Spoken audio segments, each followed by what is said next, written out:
Praise the Lord. സ്നേഹമുള്ളവരെ, നാം പരിശുദ്ധാത്മാവിനാൽ നയിക്കപ്പെടുന്നവരായി മാറണം. ദൈവം അളന്നല്ല ആത്മാവിനെ നൽകുന്നത്. ആർക്കെല്ലാം പരിശുദ്ധാത്മാവിൻ്റെ നിറവ് വേണമെന്ന് ആഗ്രഹമുണ്ടോ അവരെല്ലാം ദാഹത്തോടെ പരിശുദ്ധാത്മാവിനെ ലഭിക്കാനായിട്ട് പ്രാർത്ഥിക്കും. അവരിലേക്ക് ദൈവം പരിശുദ്ധാത്മാവിനെ വർഷിക്കുകയും ചെയ്യും. ജോയൽ 2:28 കർത്താവ് അരുളി ചെയ്യുന്നു, എല്ലാവരുടെയും മേൽ എൻ്റെ ആത്മാവിനെ ഞാൻ വർഷിക്കും. യോഹന്നാൻ 7:37 യേശു പറയുന്നു, ആർക്കെങ്കിലും ദാഹിക്കുന്നുവെങ്കിൽ അവൻ എൻ്റെ അടുക്കൽ വന്ന് കുടിക്കട്ടെ. അവൻ്റെ ഹൃദയത്തിൽ നിന്ന് വിശുദ്ധ ലിഖിതം പ്രസ്താവിക്കുന്നത് പോലെ ജീവജലത്തിൻ്റെ അരുവികൾ ഒഴുകുന്നു. യേശു ഇത് പറഞ്ഞത് യേശുവിൽ വിശ്വസിക്കുന്നവർ സ്വീകരിക്കാനിരിക്കുന്ന പരിശുദ്ധാത്മാവിനെ കുറിച്ചാണ്. പരിശുദ്ധാത്മാവ് വന്നു കഴിയുമ്പോൾ നാം എല്ലാവരും ശക്തി പ്രാപിക്കും. യേശുവിന് സാക്ഷികളായി ജീവിക്കാനുള്ള ഒരു ധൈര്യവും നമുക്ക് ലഭിക്കും. ദൈവം ആരെയാണ് കടാക്ഷിക്കുന്നത്? യെശയ്യാ 66:2 തിരുവചനം പറയുന്നുണ്ട്, ആത്മാവിൽ എളിമയും അനുതാപം ഉണ്ടായിരിക്കുകയും എൻ്റെ വചനം കേൾക്കുമ്പോൾ വിറയ്ക്കുകയും ചെയ്യുന്നവനെയാണ് ഞാൻ കടാക്ഷിക്കുന്നത്. ദൈവത്തിൻ്റെ വചനം ദൈവം തന്നെയാണ് എന്ന് യോഹന്നാൻ 1:1 പറയുന്നുണ്ട്. ആദിയിൽ വചനമുണ്ടായിരുന്നു, വചനം ദൈവത്തോടു കൂടെയായിരുന്നു, വചനം ദൈവമായിരുന്നു. നാം വചനം ശ്രവിക്കുമ്പോൾ ദൈവം നമ്മോട് വ്യക്തിപരമായി സംസാരിക്കുകയാണ് ചെയ്യുന്നത്. നമ്മുടെ ഹൃദയത്തിൽ എളിമയുണ്ടെങ്കിൽ മാത്രമേ ദൈവത്തിൻ്റെ അനുഗ്രഹം നമുക്ക് ലഭിക്കുകയുള്ളൂ. ദൈവസ്വരം കേൾക്കാനും നമുക്ക് അപ്പോൾ മാത്രമാണ് സാധിക്കുന്നത്. നാം പലപ്പോഴും ചിന്തിക്കുന്നത്, ഈ വചനമെല്ലാം ധാരാളം കേട്ടിട്ടുള്ളതാണ്, ഇതെല്ലാം എനിക്ക് മനഃപ്പാഠം അറിയാം എന്ന ചിന്ത നമ്മളിലുണ്ടെങ്കിൽ അത് അഹങ്കാരത്തിൻ്റെ അടയാളമാണ്. ദൈവം തന്നെയായ ദൈവത്തിൻ്റെ വചനത്തെ എളിമയോടെ സ്വീകരിക്കുകയാണ് നാം ചെയ്യേണ്ടത്.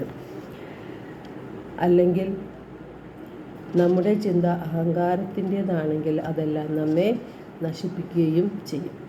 പരിശുദ്ധാത്മാവാണ് നമ്മെ ശക്തിപ്പെടുത്തുന്നതും യേശു പറഞ്ഞ കാര്യങ്ങളെല്ലാം നമ്മെ ഓർമ്മിപ്പിച്ചു തരുന്നതും ദൈവിക രഹസ്യങ്ങളെ വെളിപ്പെടുത്തി തരുന്നതുമെല്ലാം പരിശുദ്ധാത്മാവാണ്. യേശു പറഞ്ഞു, ഞാൻ നിങ്ങളെ അനാഥരായി വിടുകയില്ല, എന്നേക്കും നിങ്ങളോട് കൂടി ആയിരിക്കാൻ മറ്റൊരു സഹായകനെ ഞാൻ നൽകും. ഈ സഹായകനാണ് പരിശുദ്ധാത്മാവ്. പരിശുദ്ധാത്മാവ് നമ്മിൽ വന്നു കഴിയുമ്പോൾ പാപത്തെക്കുറിച്ചും നീതിയെക്കുറിച്ചും ന്യായവിധിയെക്കുറിച്ചും നമ്മെ ബോധ്യപ്പെടുത്തും. അതുപോലെ നമ്മിൽ പശ്ചാത്താപവും അനുതാപവും മാനസാന്തരവും എല്ലാം ഉണ്ടാക്കുന്നത് പരിശുദ്ധാത്മാവാണ്. തക്ക സമയത്ത് ദൈവത്തിൻ്റെ വചനങ്ങൾ നമ്മെ ഓർമ്മിപ്പിച്ചു തരുന്നതും പരിശുദ്ധാത്മാവാണ്. ദൈവത്തിൽ ആശ്രയിക്കാനും ദൈവത്തിൽ വിശ്വസിക്കാനും നമ്മെ പഠിപ്പിക്കുന്നതും പരിശുദ്ധാത്മാവ് തന്നെയാണ്.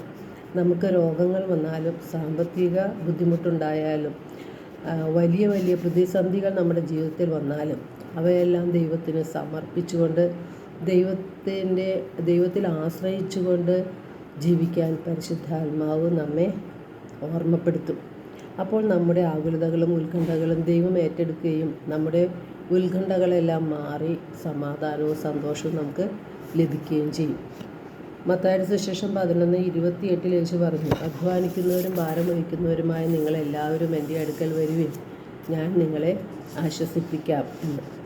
യോഹന്നാൻ 15:13 പരിശുദ്ധാത്മാവ് നമ്മെ സത്യത്തിൻ്റെ പൂർണ്ണതയിലേക്ക് നയിക്കും എന്ന് തിരുവചനം പറയുന്നുണ്ട്. റോമ 5:5 ദൈവത്തിൻ്റെ സ്നേഹമാണ് പരിശുദ്ധാത്മാവ്. നമുക്ക് നൽകപ്പെട്ടിരിക്കുന്ന പരിശുദ്ധാത്മാവിലൂടെ ദൈവത്തിൻ്റെ സ്നേഹം നമ്മുടെ ഹൃദയങ്ങളിലേക്ക് ചൊരിയപ്പെട്ടിരിക്കുന്നു.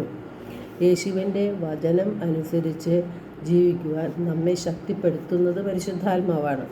നമ്മെ വേദനിപ്പിച്ചവരോട് ക്ഷമിക്കുവാനും അവർക്ക് നന്മകൾ ചെയ്യുവാനും പ്രേരണ നൽകുന്നതും പരിശുദ്ധാത്മാവാണ്. പരിശുദ്ധാത്മാവ് നമ്മെ തെറ്റുകളിലും പ്രലോഭനങ്ങളും വീഴ്ത്താതെ നമ്മുടെ സ്വർഗത്തെ ലക്ഷ്യമാക്കിക്കൊണ്ടുള്ള നമ്മുടെ ജീവിതത്തെ നിയന്ത്രിക്കുകയും നമ്മെ നയിക്കുകയും ചെയ്യും. നമ്മുടെ ആത്മരക്ഷയെ ലക്ഷ്യമാക്കി ദൈവസ്നേഹത്തിലും സഹോദര സ്നേഹത്തിലും ജീവിക്കാൻ നമ്മെ ശക്തിപ്പെടുത്തുന്നതും പരിശുദ്ധാത്മാവ് തന്നെയാണ്. ഈ പരിശുദ്ധാത്മാവിൻ്റെ നിറവിനായിട്ടാണ് നാം പ്രാർത്ഥിക്കേണ്ടത്. എല്ലാവർക്കും ഒരു നല്ല ദിനം ആശംസിക്കുന്നു. ദൈവം നമ്മെ ഓരോരുത്തരെയും സമൃദ്ധമായി അനുഗ്രഹിക്കട്ടെ.